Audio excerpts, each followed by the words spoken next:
Abrimos ya este último bloque con la participación de Gustavo Marangoni para analizar las principales noticias económicas de estos últimos días. Gustavo, ¿qué tal? ¿Cómo andás?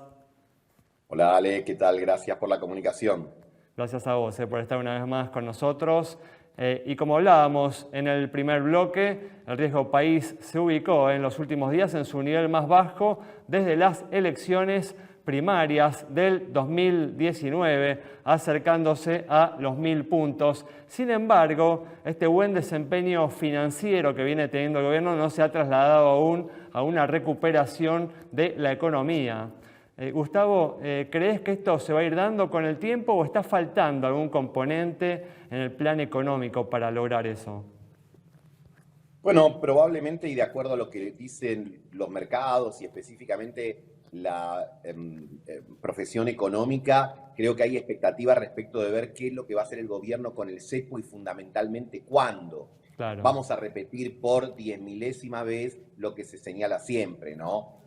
Para que se activen las inversiones, tanto locales, pero fundamentalmente las extranjeras, bueno, está la idea de tener la libertad de poder entrar y salir libremente. En tanto eso esté restringido, algunos son más cautos. También me parece, Ale, que hay otros elementos de naturaleza política.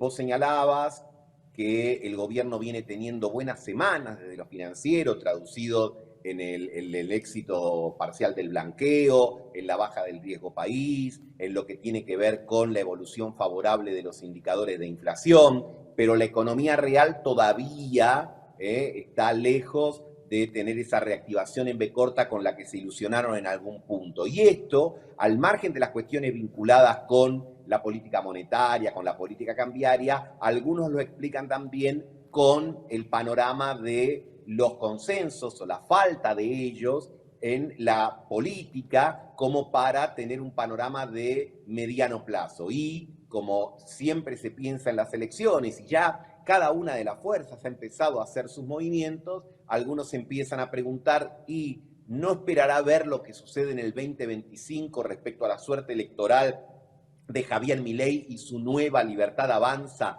para ver cómo madura esto y qué camino efectivamente es el que va a tomar este cambio tan importante en la economía argentina? Sí, es un planteo interesante, ¿no? El que hace justamente la idea, ¿no? De que los grandes inversores pueden estar a la expectativa, ¿no? Del resultado electoral para terminar de tomar sus decisiones, no más allá de las buenas señales que puedan encontrar hoy en la economía argentina. Bueno, porque, a ver, en un país tan pendular, donde además cada gobierno que llega inmediatamente llega con una pretensión fundacional y descartando de plano lo anterior, los empresarios han escuchado muchas veces el concepto de esta vez va en serio. Oh, ahora sí. Bueno, inclusive aquellos que quieren creer que es así, aquellos que tienen una visión empática con lo que señala el presidente respecto al norte de la orientación de la economía, etcétera, te dirán, bueno, pero ¿podrá después de la elección intermedia consolidar esto que quiere hacer o seguiremos dependiendo de, como diría el diputado Pichetto, de una coalición de veto que funcione por decretos de necesidad y urgencia y después aguantar para que no te lo volteen? Ese esquema que para arrancar un cambio y una modificación estructural puede ser visto como útil, indiscutiblemente no puede ser visualizado como algo permanente si la intención es destrabar una serie de inversiones y de procesos productivos en el país. Y continuando, ¿no? En este análisis que haces, en la perspectiva, ¿no? Electoral para este gobierno, ¿no? Y vinculándolo con los logros, ¿no? Que ha tenido hasta ahora, que por el momento se limitan, ¿no? A haber estabilizado la situación financiera y a lograr una desaceleración marcada, ¿no? De la inflación, que de hecho, bueno, como vimos la semana pasada, el gobierno ha logrado, ¿no? El índice mensual más bajo desde finales del 2021. Pero teniendo en cuenta, ¿no? Esto que decís, ¿no? Que posiblemente las grandes inversiones que pueden generar una recuperación de la economía se demoren hasta el resultado electoral.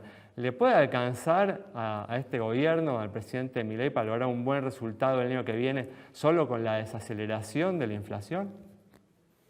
Bueno, ahí habrá que ver dos cosas. Primero, la desaceleración de la inflación es un elemento importante que le permitiría decir, mirá, yo llegué con el 200 anual y juguemos, el año que viene estamos en 2 dígitos, ponerle 30 anual, no sé, lo que te guste. Lo segundo, ¿qué sería un buen desempeño electoral? Uno diría, ahí el gobierno, por un lado, tendría fácil la posibilidad de tener un buen desempeño electoral. ¿Por qué? Porque lo que se renuevan son las cámaras respecto a las elecciones del 2021, donde el gobierno no tenía existencia. Ahí recién Milei había ingresado como diputado por la capital federal, con 2 representantes por la ciudad de Buenos Aires y 2 por la provincia. Así que todo lo que tenga en el 2025 desde un punto de vista va a ser ganancia. Uno sabe que va a sacar más que 4 diputados. Pero la pregunta es, ¿cuántos va a poder consolidar en ambas cámaras respecto a las mayorías, respecto a las alianzas que pudo labrar hasta ahora? ¿Va a estar en mejores condiciones? ¿Va a estar en peores condiciones? Y ahí me parece que el tema se va a empezar a jugar, como siempre sucede, Ale, no el día mismo de la elección, sino cuando se empiecen a conocer las primeras encuestas con los primeros candidatos. Es decir, en mayo del año que viene, junio, cuando se empiece a orejear cómo viene la cosa, y ahí los mercados se van a poner sensibles, porque van a decir, ¿quién va primero en los distritos fundamentales? Y si los que van primero están más asociados al proyecto de transformación del gobierno, la reacción será una. Y si está más vinculado a la oposición, bueno, todos se volverán más conservadores y harán el famoso wait and see, ¿no? Tal cual, tal cual. Bueno, de hecho, algo así sucedió, ¿no? A partir de los primeros meses del 2018 con el gobierno de Macri, ¿no? Cuando empezó a vislumbrarse que el kirchnerismo tenía posibilidades concretas de ganar la elección del 2019 y eso impactó negativamente en los mercados, ¿no? Siempre las expectativas juegan a favor o en contra, pero todos tenemos expectativas. Uno se levanta a la mañana y dice, uy, si es un lindo día, voy a hacer tal cosa. Abrís la ventana, te confirma el lindo día, adelante. Ves que está lluvioso, decís, listo, cambio de planes. Entonces todos estamos mirando el pronóstico meteorológico, que en este caso son las encuestas de opinión pública, los movimientos que se dan dentro de los partidos, el humor social, porque todo eso es de alguna manera lo que te permite ver el grado de acompañamiento que tiene este nuevo sendero que dice el presidente. Por supuesto que el presidente es muy enfático, reafirma el rumbo, señala que le va a ir muy bien. ¿Qué podría decir el presidente sino eso? Y la oposición todavía está dirimiendo liderazgos, reorganizaciones, etc. Bueno, todavía falta, pero no tanto. Por eso insisto que después del verano vamos a empezar a ver con mucha más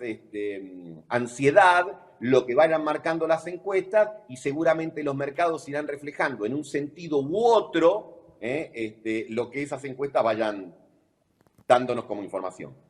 Y otra de las preguntas claves, ¿no?, relacionadas con el año electoral, ¿no?, que vamos a vivir el año que viene, es que uno de los factores centrales de la estabilización, de la relativa estabilización que ha logrado, ¿no?, el gobierno en estos meses es el equilibrio fiscal, ¿no?, que ha alcanzado, que según ha trascendido se extendió también, ¿no?, el mes de septiembre, donde también aparentemente se ha logrado un superávit financiero. Frente a las necesidades electorales, ¿crees que el gobierno va a poder mantener una performance fiscal tan favorable? Es lo único que no puede sacar Ale. Ahí que lo tengo al Diego atrás. Para el gobierno esa pelota no se puede manchar. En todo caso, el gobierno podrá rever algunos aspectos parciales de política educativa, de la velocidad de la desregulación en el Ministerio de Sturzenegger, etcétera, etcétera. Pero en lo que no puede tener fisuras es en su conducta fiscal.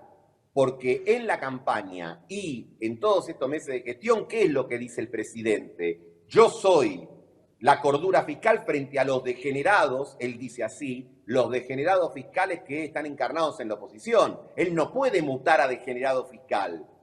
Él tiene que conservar la pureza de ese mensaje y esperar además que se traduzca todavía en una baja mayor de la inflación. Lo demás, bueno, puede ser susceptible de algún tipo de negociación, pero ahí no le veo margen, Ale. Muy bien, Gustavo, muchas gracias por habernos atendido, muy claro como siempre. Nos Un encontramos. fuerte abrazo, gracias a vos. Abrazo.